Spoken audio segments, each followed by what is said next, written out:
우원식 국회의장이 김건희 여사 특검법을 비롯해 야당이 상임위에서 단독 처리한 쟁점 법안들을 내일 국회 본회의에 올리지 않겠다고 밝혔습니다. 국민의힘 한동훈 대표는 여야 의정협의체에 일부 의료단체만이라도 참여하면 출범할 수 있다는 의지를 강조했습니다.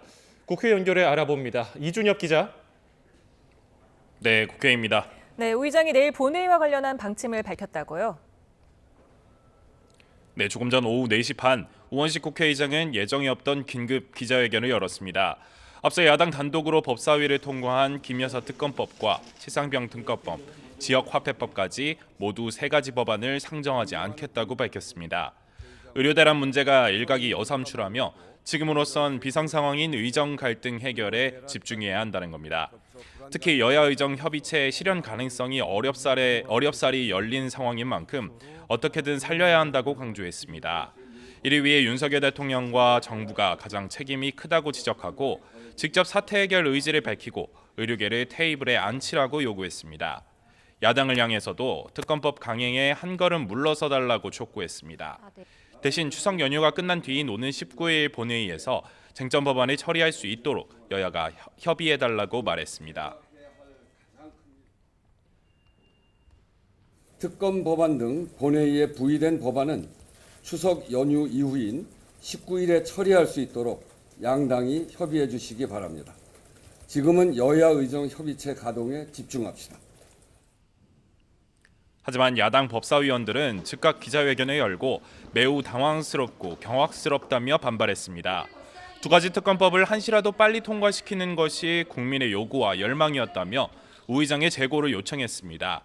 또 의장의 개인 판단으로 쟁점 법안들을 올리지 않는다면 의장에 대한 국민적 평가가 좋지 않을 것을 염려한다면서 이런 일이 반복되면 법사위도 협조하기 어려울 것이라고 비판했습니다. 의장님도 의장님이기 전에 한 명의 국회의원입니다.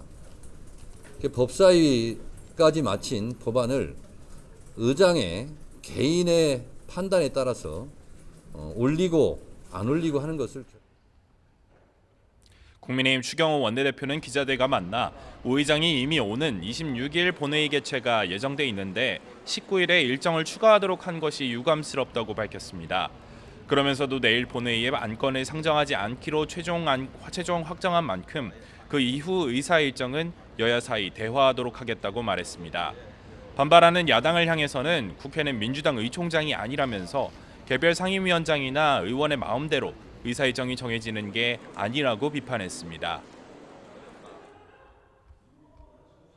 19일 의사 일정과 관해서는 사전에 합의를 한 바 없기 때문에 일단 민주당과 함께 의사 일정에 관한 대화를 하도록 하겠습니다.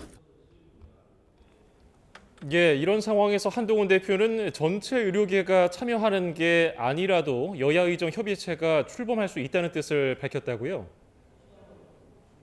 네, 국민의힘 한동훈 대표는 경남 양산에 있는 부산대병원을 방문한 뒤 기자들과 만나 여야 의정 협의체 참여에 일부 긍정적 검토를 하는 단체가 있는 것으로 알고 있다고 말했습니다.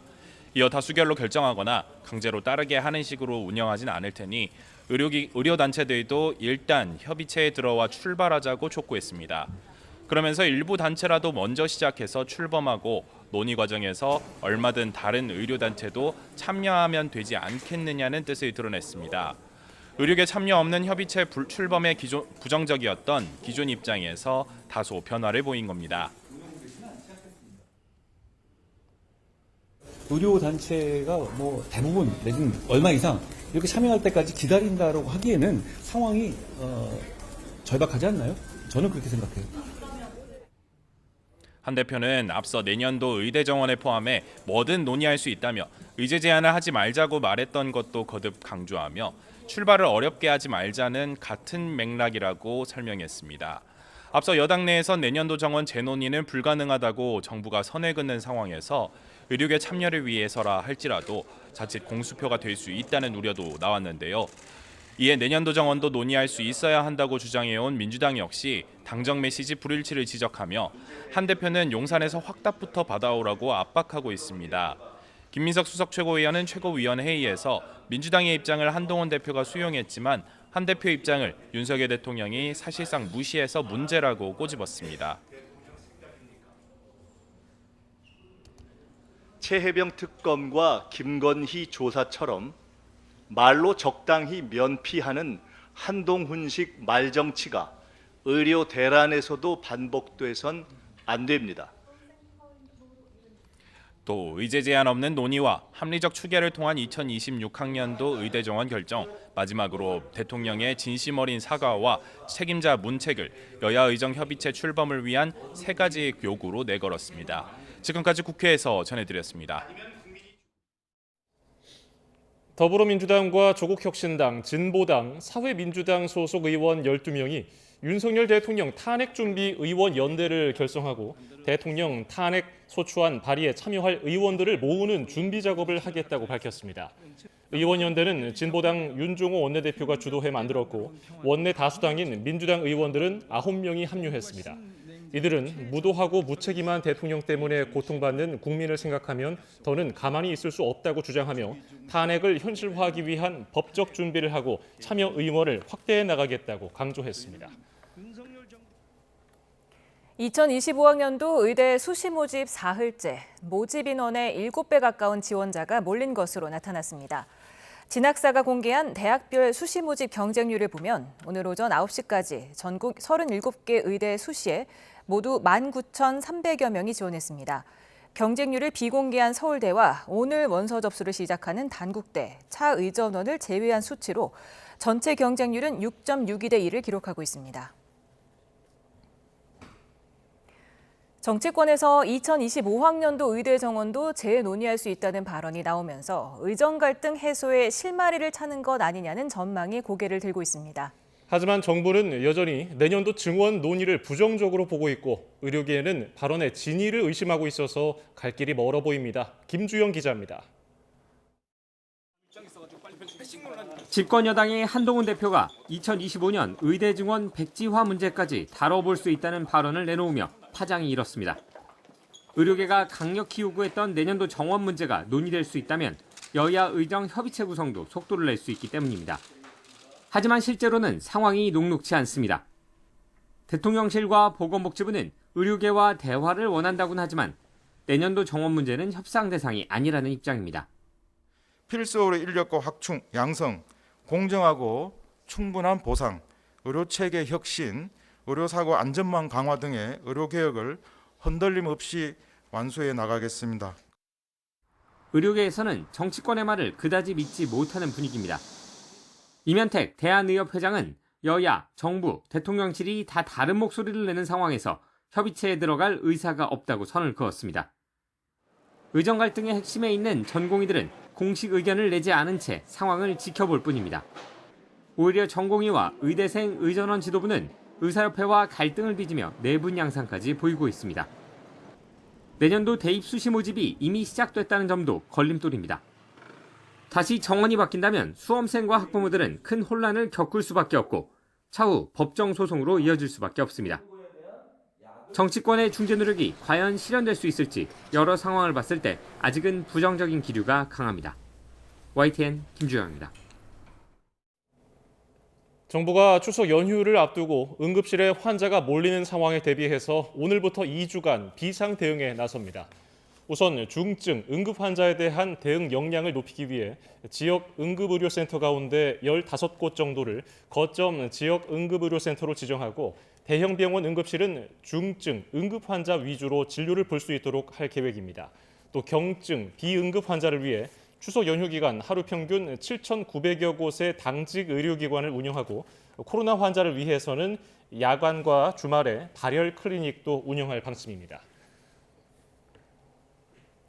수도권 집값이 오르고 이달부터 고강도 대출 옥죄기가 시작되면서 지난달 은행에서 돈을 빌려 집을 사려는 사람이 대폭 늘었던 것으로 보입니다. 8월 은행 주택담보대출 증가액이 8조 2천억 원으로 역대 최고치를 기록했습니다. 류환홍 기자입니다.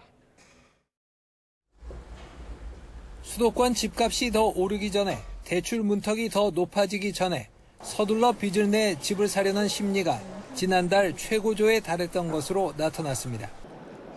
한국은행과 금융위원회에 따르면 7월에 5조 6천억 원 증가했던 은행의 주택담보대출이 지난달에는 8조 2천억 원이나 증가했습니다. 이는 관련 통계가 작성된 지난 2004년 이후 최고치였습니다. 구체적으로 보면 은행 주택담보대출이 8조 2천억 원 증가했고 상호금융과 보험, 저축은행 등 제2금융권 주택담보대출이 3천억 원 증가했습니다. 전 금융권 주택담보대출이 8조 5천억 원 증가하면서 가계대출 총액은 10조 원에 육박한 9조 8천억 원 증가했습니다. 최근 수도권 집값이 오르며 매매 거래가 늘어나고 이달부터 시행된 고강도 대출 옥죄기인 2단계 스트레스 DSR 도입 이전에 대출 수요가 몰리면서 대출이 폭증했던 것으로 분석됐습니다. 지난 몇 달간 수도권을 중심으로 주택 매매 거래가 늘어나면서 주담대 증가세가 확대된 점이 주요 요인으로 작용하였습니다. 이와 함께 입주 물량이 증가한 영향도 있었고 또 정부의 대출 규제 강화 이전 대출 선수요도 어느 정도 있었던 것으로 보고 있습니다. 여기에 여름 휴가철 수요와 증시 폭락에 따른 저가 매수세 유입 영향에 신용대출도 1조 1천억 원 증가했습니다. 한은과 금융위는 이런 가계부채 증가세가 이달부터는 한풀 꺾일 것으로 전망했습니다. 금융당국과 은행의 강력한 대출 규제가 시행 중이고 일시적 신용대출 수요도 줄 것이란 예상 때문입니다. 그러나 가을철 이사 수요와 올해 하반기 기준금리 인하 기대감 등으로 가계부채 증가세가 다시 커질 가능성은 남아 있습니다. 금융당국은 이에 따라 주택담보대출뿐만 아니라 제2금융권과 신용대출로의 풍선 효과도 면밀히 점검해 필요하다면 추가 대책을 과감히 시행하겠다고 강조했습니다. YTN 유환홍입니다. 오늘 경기도 양평 옥천면 기온이 38도까지 올랐습니다. 9월 중순 기온이라기에는 너무 높은데요. 내일은 전국에 가을 폭염을 식히는 비가 내릴 전망인데 양이 다소 많을 것으로 보입니다. 또 남해상에서 북상 중인 13호 태풍은 중국으로 향할 전망입니다. 정혜영 기자의 보도입니다. 사상 첫 9월 폭염경보가 내려진 서울. 도심 풍경은 추석을 앞둔 가을을 무색해 할 정도입니다. 강한 햇살과 부채, 민소매 옷차림, 거침없이 시원한 물속으로 뛰어드는 아이들까지 그야말로 한여름 풍경입니다. 너무 덥고 추석 전에 이렇게 더운 건 올해가 처음인 것 같아요. 경기도 양평 옥천면 기온이 무려 38도까지 치솟았습니다. 서울 강서구 기온도 37.1도로 사람 체온보다 높았습니다.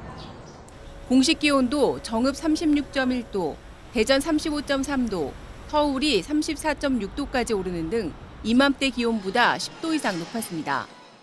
최근 우리나라 주변에는 대기 상공에 뜨겁고 건조한 공기를 동반한 티벳 고기압이 지배를 하는 가운데 대기 중하층에서는 뜨겁고 습한 남동풍이 불면서 더위가 나타났습니다. 35도를 웃돌며 역대급 기록을 남긴 이번 가을 폭염은 하루 사이 날씨가 급변하며 누그러들 전망입니다. 12일 목요일에는 전국 대부분 지역에서 비가 내리면서 폭염특보는 다소 완화되겠으나 다만 일부 지역은 강한 비구름이 형성돼 시간당 20mm 안팎의 장대비가 쏟아지는 곳도 있겠습니다. 특히 제주도 산간과 경기 북부에는 80mm 이상의 비가 내리는 등 비의 양도 많겠습니다. 먼 남서쪽 해상에서 만들어진 13호 태풍 버빙카는 북상하면서 점차 강하게 발달하겠습니다.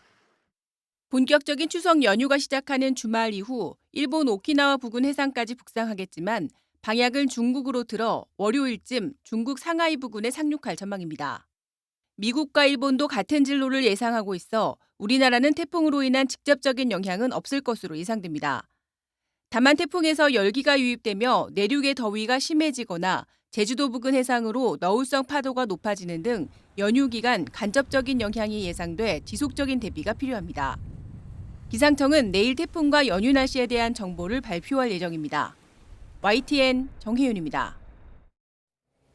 기업 회생 절차 개시 결정을 받은 티몬이 회사 매각과 플랫폼 정상화 추진 의사를 밝혔습니다.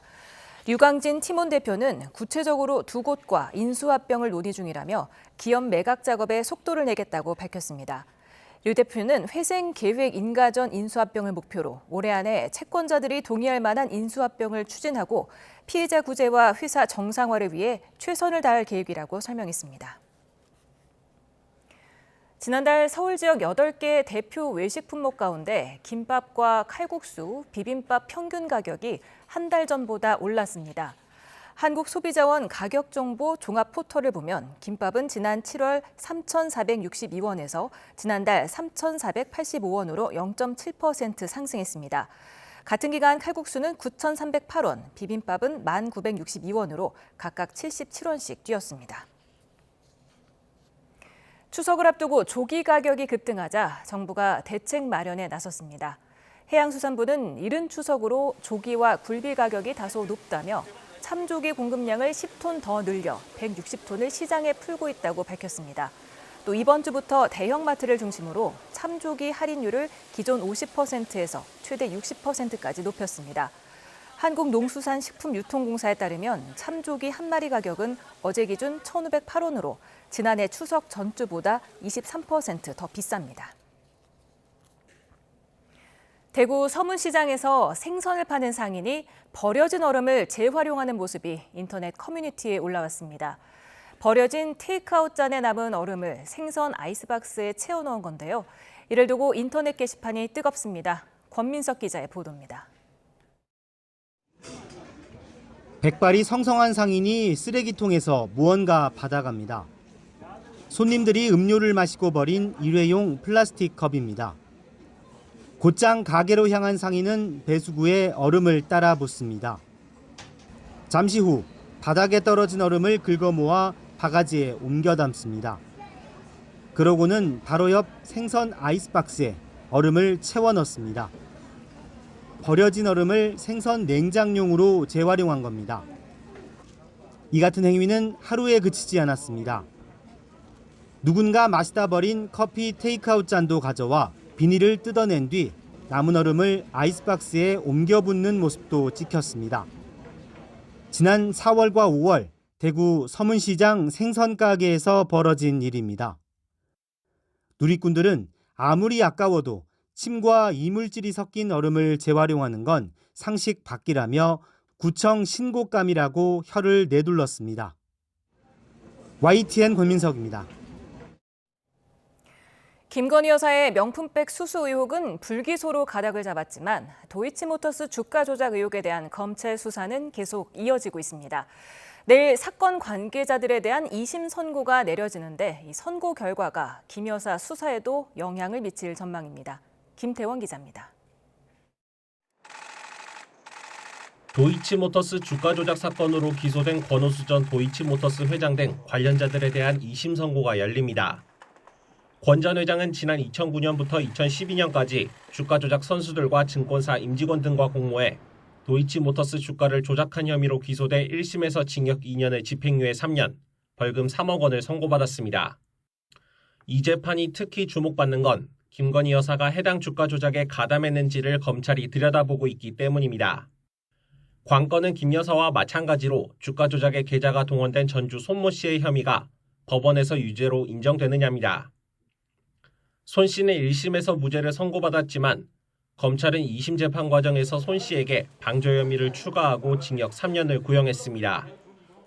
직접 가담하지는 않았더라도 주가 조작이 이루어진다는 걸 알면서도 자금을 대는 등 범행을 수월하게 만들었다는 겁니다. 손 씨가 방조 혐의로 유죄를 선고받는다면 역시 전주로 의심받아온 김 여사에 대한 검찰 수사도 영향을 받을 수밖에 없습니다. 검찰은 항소심 결과를 분석해 김 여사에 대한 최종 처분 방향을 결정한다는 방침입니다. 항소심 판결 결론을 세밀하게 살펴서 충분하게 검토한 다음 수사 전반에 반영해서 다른 고려 없이 증거와 법리에 따라서만 처리한다고 하면 이번 주 처분이 유력했던 김 여사 명품 가방 사건에 대해선 가방을 건넨 최재형 목사에 대한 수사심의 결과를 지켜본 뒤 최종 처분을 내리기로 했습니다.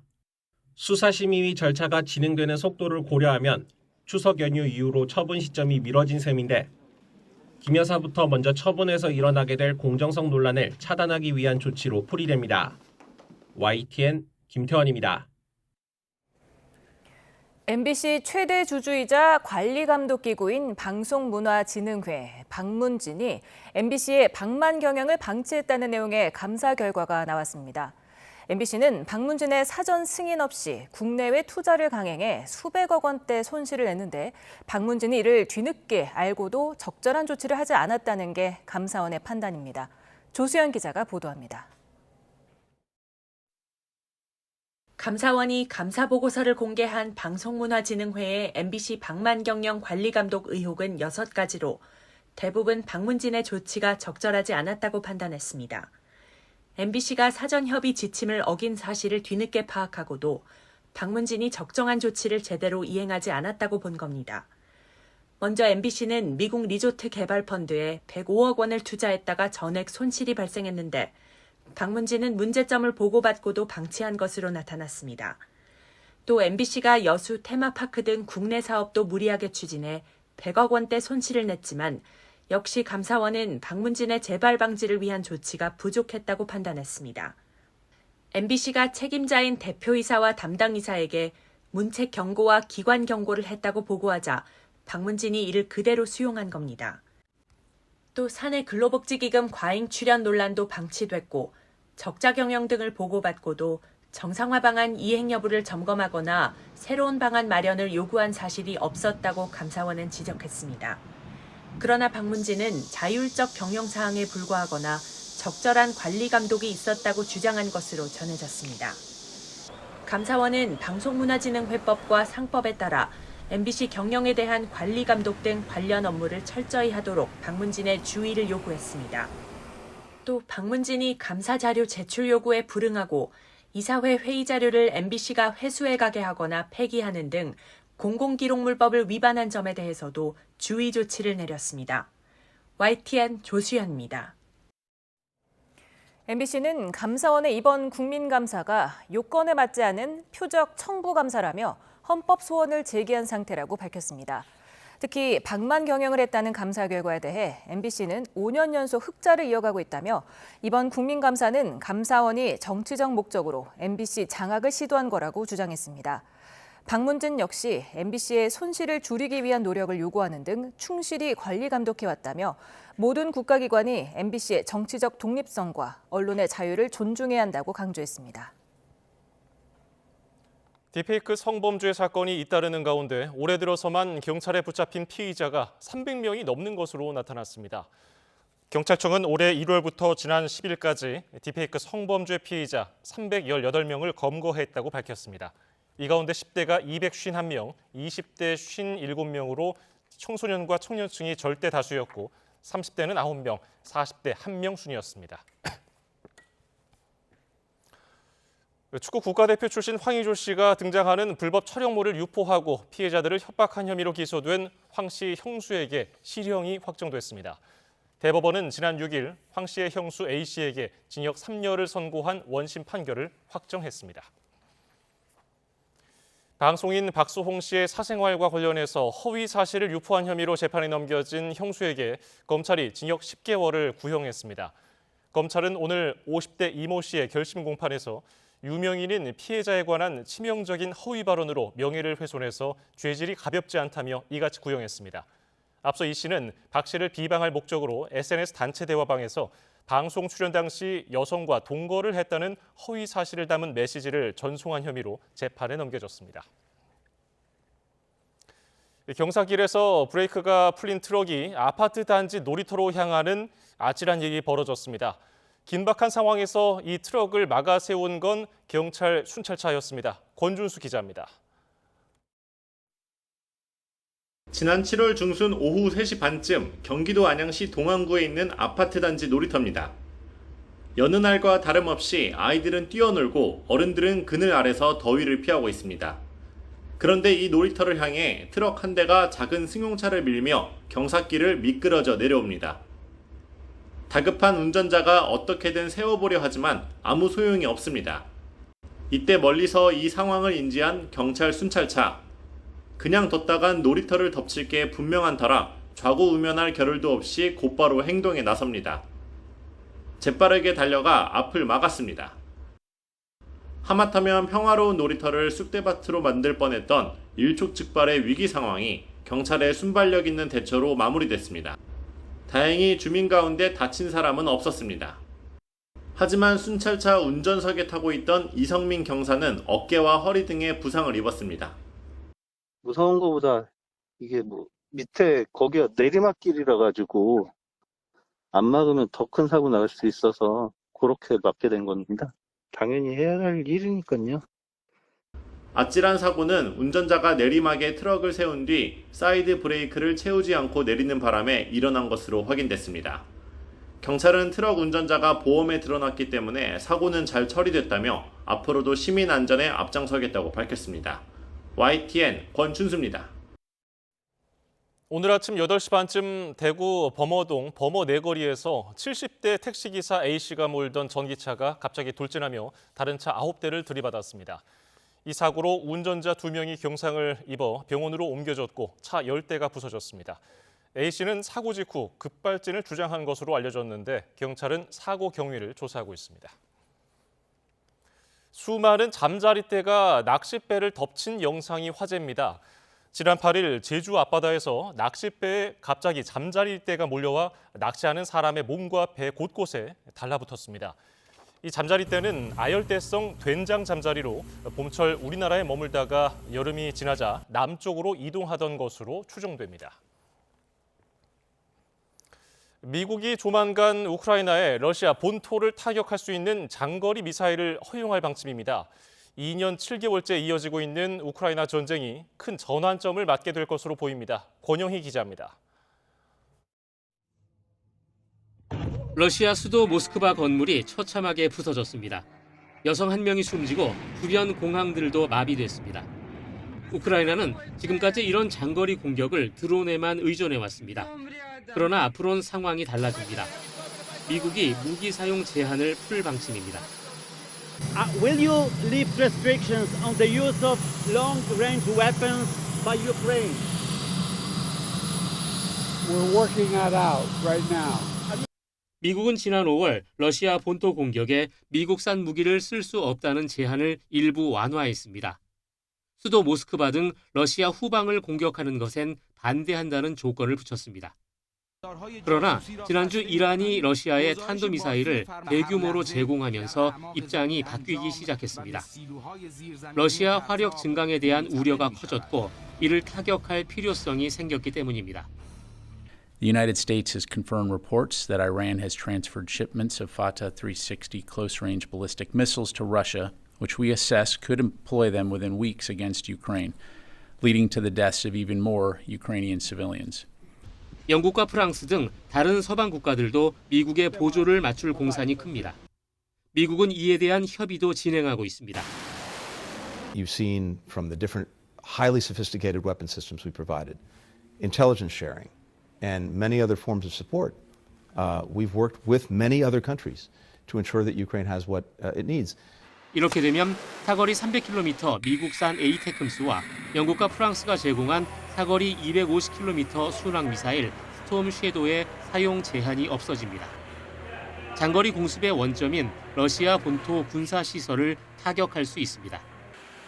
우크라이나 입장에선 더 강력한 반격이 가능하겠지만 핵무기를 갖고 있는 러시아가 어떻게 반응할지가 문제입니다. 교착 상태에 빠져 있는 전쟁은 또다시 큰 전환점을 맞게 됐습니다. YTN 권영희입니다. 일본 차기 총리를 결정짓는 집권 자민당 총재 선거가 오는 27일 치러지는 가운데 지금까지 역대 최다인 모두 9명이 출사표를 던졌습니다. 온건 보수로 평가받는 2명이 선두권을 형성하고 있는데 강경 보수 후보를 중심으로 세가 모일 수 있다는 관측도 나옵니다. 도쿄 김세호 특파원입니다. 기시다 후미오 일본 총리의 후임을 뽑는 자민당 총재 선거에 나선 후보자는 지금까지 모두 9명. 1972년 이후 최다였던 5명을 크게 웃돌고 있습니다. 43살 고이즈미 신지로 전 환경상의 젊은 돌풍은 여전합니다. 자민당 지지층에서 27%의 지지율을 기록하며 후보 가운데 2위를 차지하고 있습니다. 44살의 총리가 된 이토 히로부미의 기록을 깨고 최연소 총리가 될 가능성도 있습니다. 自民党が真に変わるには改革を唱えるリーダーではなく、改革を圧倒的に加速できるリーダーを選ぶことです。 다카이치 사나의 경제안보 담당상과 가미카와 요코 외무상 등 여성 후보 2명도 도전장을 냈습니다. 특히 매년 야스쿠니 신사 참배를 빠뜨리지 않는 다카이치 경제안보 담당상은 대표적인 강경 보수파로 꼽힙니다. この究極の使命を果たすためにも今総合的な国力の強化が必要です。 20%대 지지율로 선두권을 달리고 있는 이시바 시게루 전 자민당 간사장과 고이즈미 전 환경상 등 2명은 모두 온건 보수로 평가받습니다. 현지 언론들은 강경 보수층들이 선거전에서 유리한 국면을 차지하기 위해 후보들 간의 연대를 촉구하고 있다고 전했습니다. 이 때문에 선거 막바지에 접어들면 강경 보수 후보들 가운데 승산이 희박한 쪽이 지지율이 높은 쪽을 지원할 수도 있을 것으로 내다봤습니다. 도쿄에서 YTN 김세호입니다. 오늘 퇴근길에도 곳곳에서 우산이 필요합니다. 우선 제주도는 오락가락 비가 이어지겠고 밤 8시까지는 전국 곳곳에 이후 자정까지는 중부 내륙을 중심으로 소나기가 쏟아지는 곳이 있겠습니다. 내일은 전국에 가을비가 내립니다. 새벽에 중부지방을 시작으로 오전에는 남부지방에도 가끔 비가 오겠고 내일 퇴근길 무렵에는 비가 대부분 그치겠지만 중북부 지방은 모레까지 비가 내렸다 그치기를 반복하는 곳이 있겠습니다. 비의 양은 경기 북부와 제주 산간에 80mm 이상, 그 밖에 중부와 제주도에도 최고 60mm로 다소 많겠습니다. 비가 내리면서 폭염의 기세가 누그러집니다. 서울 낮 기온이 29도, 대전 31도, 광주와 대구 32도 등 특히 중부지방을 중심으로 오늘보다 기온이 많이 낮아지겠습니다. 다만 여전히 예년보다 더운 날씨가 이어지겠고 중서부와 남부 곳곳에는 폭염특보도 계속되고 있습니다. 건강 관리에 조금 더 신경 써주시기 바랍니다. 날씨 정보였습니다.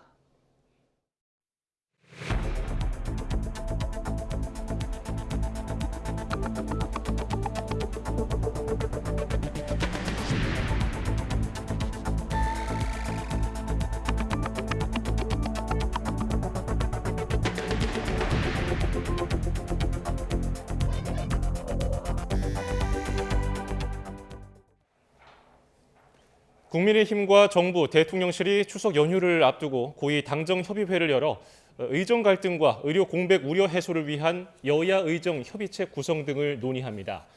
김상훈 정책위 의장은 내일 오후 한동훈 대표 주재로 회의를 열 예정이라며 이같이 밝혔습니다.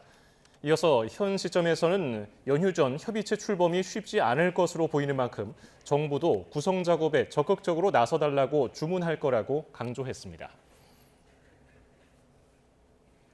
더불어민주당은 여야 의정협의체 구성 문제를 두고 의제 제한 없는 논의 등 3대 요구안을 제시했습니다. 정부가 발표한 추석 연휴 응급의료 대책에는 기존 대책을 되풀이한 수준이라며 강하게 비판했습니다. 손효정 기자입니다.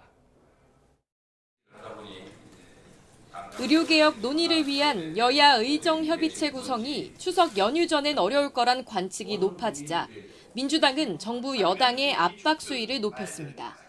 정부가 내년도 의대 정원 논의는 제외하겠다는 건 사실상 의료계 참여를 원천 봉쇄하는 것이라며 3가지 조건을 제안했습니다. 의제 제한 없는 논의와 합리적 추계를 통한 2026학년도 의대 정원 결정, 마지막으로 대통령의 진심 어린 사과와 책임자 문책을 요구한 겁니다.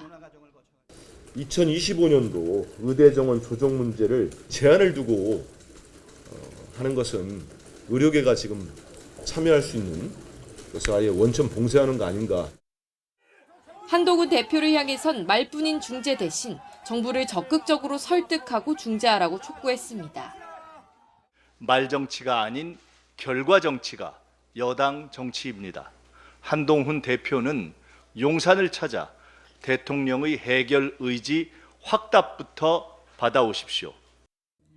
윤석열 대통령이 국무회의에서 밝힌 추석 연휴 응급 의료 대책을 두고도 박한 평가가 이어졌습니다. 앞서 발표된 대책을 재탕한 데다 한시적으로 의료 수가를 올리더라도 결국 국민이 내야 할 돈인 만큼 임시 방편일 뿐이란 주장입니다. 긴 연휴 동안 혹시라도 아프진 않을까 국민들이 불안해하고 있다며 정부의 대오 각성을 촉구했습니다. 왜 온 국민들을 이런 불안 속에 빠뜨립니까? 정치인들의 자존심도 좋지만 국민의 생명 안전이 훨씬 더 중요한 것입니다. 민주당은 여전히 의료계의 참여 없이는 협의체를 띄우는 게 의미가 없다는 입장입니다. 의료계 설득을 위해서 별도 물밑 접촉을 이어가면서 정부의 태도 변화를 계속 촉구해 나간다는 방침입니다. YTN 손효정입니다. 정치권에서 2025학년도 의대 정원도 재논의할 수 있다는 발언이 나오면서 의정 갈등 해소에 실마리를 찾는 것 아니냐는 전망이 고개를 들고 있습니다. 하지만 정부는 여전히 내년도 증원 논의를 부정적으로 보고 있고 의료계는 발언의 진위를 의심하고 있어서 갈 길이 멀어 보입니다. 김주영 기자입니다. 집권 여당의 한동훈 대표가 2025년 의대 증원 백지화 문제까지 다뤄볼 수 있다는 발언을 내놓으며 파장이 일었습니다. 의료계가 강력히 요구했던 내년도 정원 문제가 논의될 수 있다면 여야 의정 협의체 구성도 속도를 낼 수 있기 때문입니다. 하지만 실제로는 상황이 녹록지 않습니다. 대통령실과 보건복지부는 의료계와 대화를 원한다고는 하지만 내년도 정원 문제는 협상 대상이 아니라는 입장입니다. 필수 의료 인력과 확충, 양성, 공정하고 충분한 보상, 의료체계 혁신, 의료사고 안전망 강화 등의 의료개혁을 흔들림 없이 완수해 나가겠습니다. 의료계에서는 정치권의 말을 그다지 믿지 못하는 분위기입니다. 이면택 대한의협회장은 여야, 정부, 대통령실이 다 다른 목소리를 내는 상황에서 협의체에 들어갈 의사가 없다고 선을 그었습니다. 의정 갈등의 핵심에 있는 전공의들은 공식 의견을 내지 않은 채 상황을 지켜볼 뿐입니다. 오히려 전공의와 의대생 의전원 지도부는 의사협회와 갈등을 빚으며 내분 양상까지 보이고 있습니다. 내년도 대입 수시 모집이 이미 시작됐다는 점도 걸림돌입니다. 다시 정원이 바뀐다면 수험생과 학부모들은 큰 혼란을 겪을 수밖에 없고 차후 법정 소송으로 이어질 수밖에 없습니다. 정치권의 중재 노력이 과연 실현될 수 있을지 여러 상황을 봤을 때 아직은 부정적인 기류가 강합니다. YTN 김주영입니다. 우원식 국회의장은 김건희 여사 특검법과 최상병 특검법, 지역화폐법 등 민주당이 법사위에서 단독 의결한 쟁점 법안 처리를 추석 연휴 이후인 19일로 협의해달라고 여야에 요청했습니다.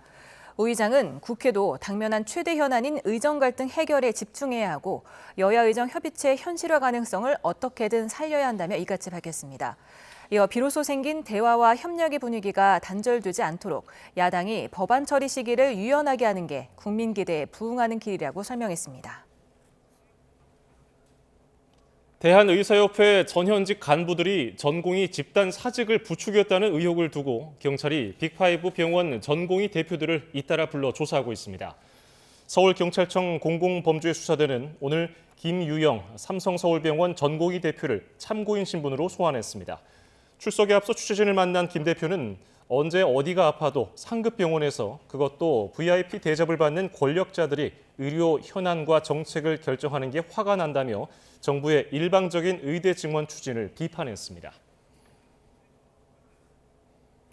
추석 연휴 기간 의료 공백을 막기 위해 서울의 병의원이 매일 1,200곳가량 문을 열기로 했습니다. 서울시는 의료계와 협의를 해서 경증 환자를 최대한 분산시키는 비상의료 대책을 수립하고 응급실은 24시간 운영하겠다고 밝혔습니다. 김현아 기자입니다. 서울의료원 외래진료실, 몰려드는 환자로 숨 돌릴 틈이 없습니다. 특히 이번 추석에는 휴진 없이 응급진료반을 구성해 외래진료를 계속합니다. 이제 가족이 있으니까 혹시 가족이 아프거나 그러면은 이제 병원을 못 갈 수도 있으니까 그런 거는 좀 불안하긴 하죠. 뭐 장염이 걸렸다거나 그랬을 때 대처를 해야 되는데 그런 것들은 어려우니까. 서울에서는 이렇게 추석에도 매일 평균 병의원 1,200곳과 약국 1,300곳이 진료를 계속하게 됩니다. 25개 구보건소와 7개 시립병원도 경증 환자 진료를 맡아 응급실 부담을 더는 데 힘을 보탤 예정입니다. 소화제나 감기약, 진통 해열제, 파스 등 일반 의약품은 편의점에서 살 수 있습니다. 문을 여는 병의원 약국 정보를 실시간으로 확인할 수 있도록 준비했습니다.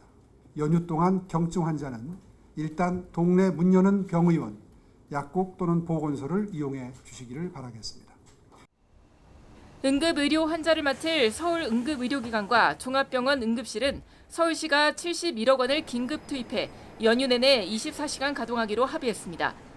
또 소아 환자는 달빛 어린이병원 13곳에서 진료받을 수 있고 소아 응급 환자는 우리아이 안심병원과 우리아이 전문응급센터에서 24시간 진료합니다. YTN 김현아입니다. 세계적 팝스타 테일러 스위프트가 미국 대선에서 민주당 후보인 해리스 부통령 지지를 선언했습니다. 스위프트는 대선 TV 토론이 끝난 뒤 자신의 인스타그램에 글을 올려 자신은 유권자로서 후보들의 모든 정책과 공약을 살폈다며 이같이 밝혔습니다.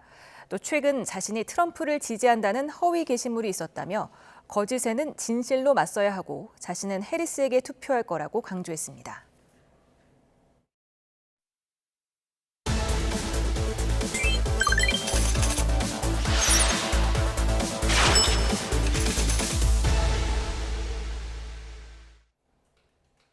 뉴스플러스 오늘의 경제픽입니다. 지난 7, 8월 국내 공항에서 국제선 노선을 이용한 승객이 1,500만 명을 넘어선 것으로 집계됐습니다. 지난해 같은 기간보다 20% 가까이 늘어난 수치인데요. 코로나19 직전이었던 2019년 수준을 거의 회복했습니다. 지역별로 보면 일본 노선 이용객이 단일 국가 중에서 가장 많은 416만 명 이상을 기록했습니다. 동남아와 중국 노선은 아직 2019년 수준을 회복하지 못했지만 일본은 오히려 25% 증가했습니다. 이번 추석 연휴에는 인천공항 기준으로 하루 20만 명 넘게 공항을 이용할 것으로 예측되는데요. 평소라면은 출발 시각 3시간 전에 도착하면 여유롭게 탑승 수속이 가능하지만 명절처럼 공항에 사람이 많이 몰릴 때는 적어도 4시간 전에는 도착해야 마음 졸이지 않고 비행기에 오르실 수 있습니다. 항공사 애플리케이션이나 홈페이지에서 미리 체크인을 해두거나 공항에서 셀프 체크인 기기를 활용하면 수속 시간을 조금 줄일 수 있습니다. 또 인천공항은 스마트 패스를 등록해두면 출입국 시에 전용 라인을 이용할 수가 있고요. 지방공항 국내선은 스마트 항공권을 통해서 본인 확인 시간을 단축할 수 있습니다. 참고로 보안 검색할 때 가장 많이 발견되는 품목이 라이터라고 하니까요. 미리 빼두고 가시는 게 좋겠습니다. 올해 추석 연휴에 해외여행을 계획하는 사람의 비율이 또 늘어서 4년 연속 증가세를 보였습니다. 연휴에 휴가를 붙여서 가족과 함께 가까운 일본 여행을 가려는 사람이 가장 많은 것으로 나타났습니다. 김기봉 기자가 전해드립니다. 인천공항공사가 최근 5년 이내 출국 경험이 있는 성인 1,270명을 상대로 설문한 결과 응답자의 11.2%가 추석 연휴에 해외여행을 갈 거라고 답했습니다. 추석 연휴 해외여행 계획 비율은 코로나 유행이었던 2020년 1.9%에서 매년 늘어나 올해는 두 자릿수로 커졌습니다. 지난해보다 하루 짧은 5일 연휴 탓인지 이틀 연차를 붙여 9일 휴일을 만들려는 사람도 많았습니다. 응답자의 4분의 3이 넘는 75.4%가 휴가를 붙여 쓰겠다고 말해 지난해보다 응답 비율이 높아졌습니다. 연휴 기간 가겠다는 해외 여행지로는 일본이 31.1%로 가장 많았고 베트남, 미국, 태국 순으로 이어졌습니다. 시간 부담이 덜한 단거리 여행지를 선호했지만 미국을 찾는 사람도 꽤 있었습니다. 명절 기간인 만큼 함께 여행할 사람으로는 가족과 친지가 압도적으로 가장 많았고 친구 연인이 20.5%, 혼자 가겠다가 12.6%였고 직장 동료와 간다는 응답도 4%를 차지했습니다. 인천공항은 올해 추석 연휴에 하루 평균 20만 1,000명이 인천공항을 이용해 역대 추석 연휴 최다 기록을 경신할 것으로 보고 있습니다. YTN 김기봉입니다. 건설업계에 들이온 먹구름이 좀처럼 거치지 않고 있습니다. 올해 들어서 이달까지 건설업체 22곳이 도산이라는 깊은 늪에 빠져버렸습니다. 이미 지난해 부도업체 수 21곳을 넘어선 수치입니다. 회생을 포기하고 아예 문을 닫아버리는 건설사도 늘었습니다. 올해 7월까지 종합건설사 폐업 신고는 지난해 같은 기간보다 35% 이상 늘었는데요. 반면에 종합건설사 신규 등록은 1년 전보다 절반 이하로 줄어들어 폐업 신고한 곳보다 적었습니다. 건설 경기 침체 여파는 국내 시멘트 업계에도 미쳤습니다. 올해 상반기 시멘트 생산량은 지난해보다 13%, 출하량은 전년 대비 12% 줄어든 건데요. 업계에서는 이 하락세가 예상보다 가파르고 하반기에도 이 같은 추세가 계속되고 있다고 우려하고 있습니다. 실제로 건물을 짓는 곳이 줄어들었다는 얘기죠. 올해 상반기 건축 허가 면적이 지난해보다 18% 넘게 감소한 것으로 나타났습니다. 이런 분위기 속에 지난달 취업자가 12만 명 넘게 늘었지만 건설업 일자리는 4개월째, 제조업은 2달째 감소했습니다. 폭염으로 구직 활동을 하지 않는 쉬었음 인구는 8월 기준 역대 가장 많았습니다. 오인석 기자입니다. 8월 취업자는 1년 전 같은 달보다 12만 3천 명이 늘었습니다. 2달째 10만 명 넘게 증가한 건데 30만 명대를 웃돌던 연초 흐름과 비교하면 일자리 증가세가 둔화한 모습입니다. 정보통신업과 전문과학기술 서비스업, 운수 창구업 중심으로 취업자가 늘었습니다.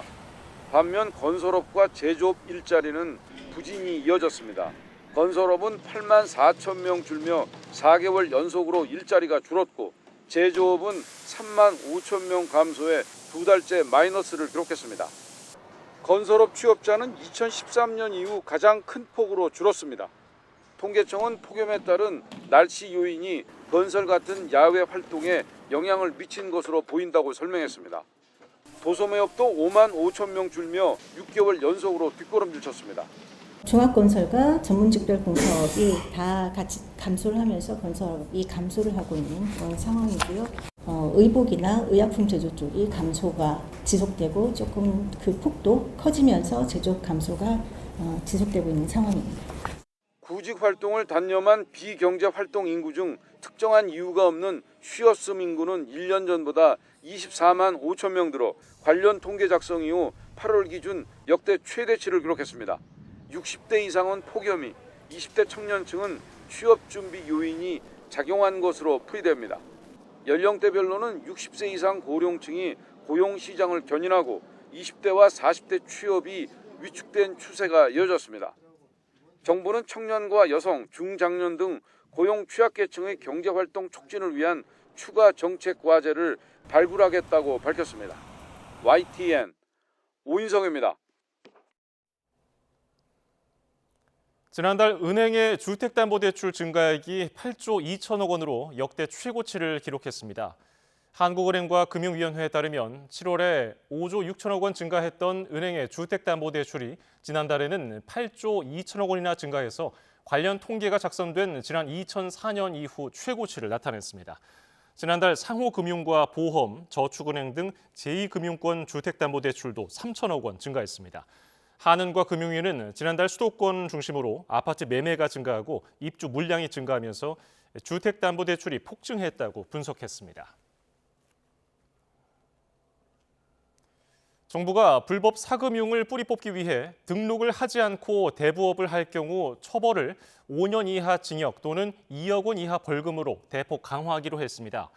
금융위원회는 당정 협의를 거쳐서 이 같은 내용의 불법 사금융 근절 방안을 발표하고 연내 대부업법 개정안을 국회에 제출할 계획이라고 밝혔습니다.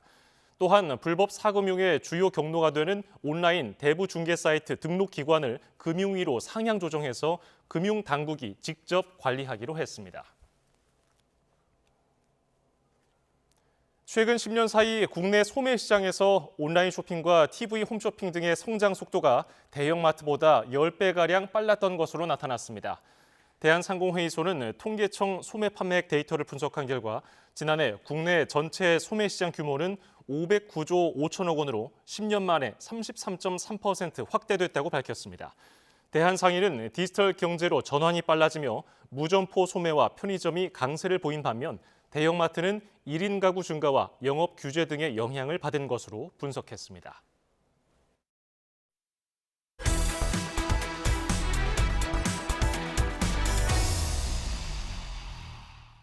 경기도 법인카드 유용 의혹을 수사 중인 검찰이 더불어민주당 이재명 대표에게 서면 질의서를 보낸 것으로 파악됐습니다. 검찰은 지난 7월 법인카드 유용 의혹과 관련해 이 대표와 배우자 김혜경 씨에게 피의자 신분으로 소환을 통보했습니다. 하지만 검찰은 지난달 민주당 전당대회 이후 출석하기로 한 이 대표와 출석 날짜 조율이 이루어지지 않자 서면 질의서를 보낸 것으로 알려졌습니다. 사법농단 사건으로 1심에서 무죄를 선고받은 양승태 전 대법원장 항소심 재판이 시작됐습니다. 검찰은 재판에 개입해도 직권남용에 해당하지 않는다고 판단한 원심이 사실과 법리를 오해했다고 주장했습니다. 반면 양 전 대법원장 변호인은 1심이 법리를 적절히 판단했고 검사 주장만으로는 원심을 뒤집기에는 부족하다고 반박했습니다. 인천 부천 민주노동자회, 인노회에서 활동했다는 이유로 유죄를 선고받은 뒤 세상을 떠났던 고 최동 열사가 재심에서 무죄를 선고받았습니다. 지난 2020년 대법원에서 인노회가 이적단체에 해당하지 않는다고 판결했는데 다시 한번 같은 판단이 나온 겁니다. 김철희 기자가 보도합니다. 지난 1989년 4월 28일 공안 당국에 의해 불법 체포된 최동 열사. 항내 시위를 주도해 실형을 선고받은 뒤 노동운동에 투신했던 최 열사는 당시 인천 부천 민주노동자회, 인노회에서 활동하고 있었습니다. 이적단체 가입과 이적표현물 소지 혐의로 기소된 최 열사에게 법원은 징역형의 집행유예를 선고했습니다. 이후 최 열사는 후유증으로 심한 정신분열을 겪다가 1년 만에 세상을 떠났습니다. 오빠가 얼마나 힘들고 억울했을까. 근데 왜 그 당시에는 그렇게 표현을 하고 있는데 모르고 있었을까. 최 열사 사건이 다시 수면 위로 떠오른 건 지난 2022년 신설경찰국 수장 자리에 김순호 씨가 오르면서입니다. 인노회에서 활동했던 김 씨는 최 열사가 끼던 후배였는데 김 씨가 돌연 자취를 감춘 시기와 인노회가 순환을 겪은 시기가 겹친다며 당시 동료들이 프락치 욕을 제기한 겁니다. 이 조직을 전체를 알 수가 없거든요. 그 이름들 전체까지 이렇게 다 알 수 있는 그런 위치가 아니거든요. 그것을 알 수 있는 사람은 지구장이죠. 그 당시 이제 지구장이 당연히 이제 순호였었고. 이후 유가족들은 최 열사 명예를 회복하기 위해 법원에 재심을 청구했고 사법부는 35년 만에 최 열사에게 무죄를 선고했습니다. 검찰마저 무죄를 구형했을 정도로 완벽한 명예 회복이었습니다. 지난 2020년 대법원은 또 다른 인노회 회원 재심 재판에서 인노회가 이적단체가 아니라며 무죄를 선고했는데 재판부는 이번에도 같은 판단을 했습니다. 또 당시 치안본부 수사관들이 최 열사를 불법 체포했고 영장 없이 증거를 압수했다며 이적 표현물 소지 혐의에 대해서도 무죄를 선고했습니다. 남은 가족들은 인노회를 이적단체로 최 열사를 반공으로 몰았던 이들이 이제라도 성찰하길 바랐습니다. 그 명예롭지 않다는 거는 본인이 알 거라는 생각을 해요. 이 역사에서 무엇을 잘못했는지, 자기만 살기 위해서 무엇을 잘못했는지는 본인은 성찰을 해야 된다고 생각을 해요. 김순호 씨는 지난해 말 경찰대학장을 끝으로 공직 생활을 마쳤습니다. YTN 김철입니다. 재판 노쇼 사건으로 정직 1년의 징계를 받은 권경의 변호사에 대해 피해자 유족이 또 다른 징계를 요청했습니다. 재판 불출석 외에도 잘못된 업무 처리가 많았다는 겁니다. 김다현 기자입니다. 권경의 변호사는 지난 2015년 학교 폭력에 시달리다 세상을 떠난 박모 양의 어머니 이기철 씨를 대리해 소송을 진행했습니다. 그러나 항소심 재판에 3차례 불출석하면서 패소를 초래했고 그 결과조차 이 씨에게 알리지 않아 대법원 판단을 구할 기회를 놓쳤습니다. 권 변호사가 재판 노쇼 사건으로 받은 정직 1년의 징계는 지난달 만료됐는데 이 씨는 권 변호사의 다른 잘못들을 뒤늦게 발견했다며 다시 한번 징계를 요청하고 나섰습니다. 대한민국의 변호사가 3만 명이 넘어요. 그렇지만 피해를 입은 사람이 좋은 변호사 만나기는 하늘의 별 따기고 변호사한테 수시로 당하지만 제대로 된 징계도 안 나오고요. 이 씨는 학교폭력 소송 1심 과정에서 권 변호사가 피고 이름에 가해 학생 이름 없이 학부모만 넣었고 피해 당사자인 박모 양 몫의 위자료를 청구하지 않았다고 주장합니다. 이에 뒤늦게 청구 원인을 바꾸겠다고 신청했지만 소멸시효가 지나 받아들여지지 않았다며 모두 11가지의 잘못을 지적하고 있습니다. 이 씨의 진정을 접수한 서울지방변호사회는 조사위원회를 거쳐 징계 개시 여부를 결정할 예정입니다. 만약 징계 개시로 뜻이 모이면 사건은 대한변호사협회로 넘어가 다시 한번 판단을 받게 됩니다. YTN 김다현입니다. 세멘트 인수 과정에서 주가를 인위적으로 조종한 혐의가 있는 카카오 창업자 김범수 경영쇄신위원장이 첫 재판에서 혐의를 전면 부인했습니다. 김 위원장 측 변호인은 첫 공판에서 경영권 인수 과정에서 주식을 사들인 지극히 정상적인 경영 활동을 검찰이 무리하게 기소한 게 사건의 본질이라고 주장했습니다. 검찰은 경영권 취득 목적을 숨기고 매집을 한 의도와 목적성을 비춰봤을 때 자본시장법 위반이 명백하다고 반박했습니다. 차를 타고 가던 중에 고열에 의식을 잃은 2살 배기 아기가 경찰과 시민 도움으로 무사히 위기를 넘겼습니다. 퇴근 시간대 꽉 막힌 도로를 순찰차로 빠르게 달려서 골든타임을 확보한 겁니다. 임예진 기자입니다. 지난달 26일 오후 6시 15분쯤 차에 타고 있던 22개월 된 아기가 열경련을 일으키더니 갑자기 의식을 잃었습니다. 아이 어머니가 119에 신고한 뒤 병원으로 차를 돌리려 했지만 퇴근 시간대 도로는 꽉 막힌 상황. 다급한 마음에 이번엔 근처에 있는 경찰에 도움을 요청합니다. 곧바로 도착한 순찰차에 아이를 옮겨 실은 뒤 분초를 다투는 긴급 이송이 시작됐습니다. 출동을 나가서 보니까 119를 기다릴 수 없겠다고 판단이 들어가지고 일단은 그 아기가 의식도 없고 아무것도 없어가지고 일단은 저희 그 순찰차 뒤에 태워가지고 저희가 직접 이송한 겁니다. 비상등을 켜고 중앙선을 넘나들며 다급하게 내달리는 순찰차. 위기 상황을 직감한 시민들은 차를 가장자리로 붙이며 차례차례 길을 터줍니다. 1시간 가까이 걸릴 거리를 시민들의 도움으로 10분 만에 통과해 드디어 병원에 도착했습니다. 응급처치를 받은 아기는 무사히 의식을 되찾았습니다. 경찰은 추가 진료를 위한 전원 과정에도 함께했습니다. 추가적인 진료까지 완전히 이제 다 받아야지 완전히 안도는 할 수 있으니까 전원 조치까지 도와준 것도 있기는 한데 그래도 일단 의식은 돌아왔을 때는 많이 기뻤습니다. 며칠 뒤 아기 부모님은 건강하게 퇴원한 아기와 함께 지구대를 찾아 감사 인사를 전했습니다. 경찰의 신속한 대응과 빛나는 시민의식이 꽉 막힌 도로를 열고 소중한 생명을 구해냈습니다. YTN 임혜진입니다.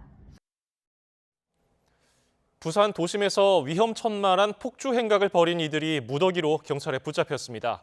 육아 소통방으로 위장한 채팅방을 만들어 범행을 준비한 것으로 드러났는데 대부분 10대였습니다. 차상은 기자입니다. 조명으로 치장한 오토바이 무리가 교차로를 향해 달려오더니 아찔한 고개 운전을 시작합니다. 지나가는 차량을 막아 세워 위험천만한 상황을 만들고 역주행까지 벌입니다. 달리는 승용차 앞에서 갈지자를 그리며 운전을 방해하는 모습도 보입니다. 지난 3.1절 다음 날 새벽 부산 도심에서 질주 행각을 벌인 폭주족이 무더기로 경찰에 붙잡혔습니다. 주변 시선을 피하려고 육아 소통방을 제목으로 한 오픈 채팅방을 만들어 범행을 논의했고 약속한 시각에 모여 부산 도심을 질주했습니다. 서면교차로를 기점으로 해서 수영교차로, 망미교차로, 그다음에 강한리 해수욕장 등 한 20여 킬로를 질주를 했고 폭주족이 지나가는 장소에서 일반인들의 112 신고가 많이 있었습니다. 이들은 번호판을 청테이프로 가리거나 범행에 쓴 오토바이를 중고장터에 팔아 증거인멸을 시도하기도 했습니다. 경찰은 오토바이 동선을 역추적하고 채팅방을 압수수색해 모두 붙잡았습니다. 경찰에 적발된 폭주족 26명 가운데 10대가 22명이었고 운전면허가 없는 사람도 4명이나 됐습니다. 다행히 교통사고나 인명피해는 없었지만 시민들은 불안에 떨어야 했습니다. 범행을 주도한 30대 A씨는 전날 밤 대구에서 벌어진 오토바이 집단 폭주에도 가담한 것으로 드러났습니다. 경찰은 A씨를 구속해 검찰에 넘기고 25명은 불구속 상태로 조사하고 있습니다. YTN 차상입니다.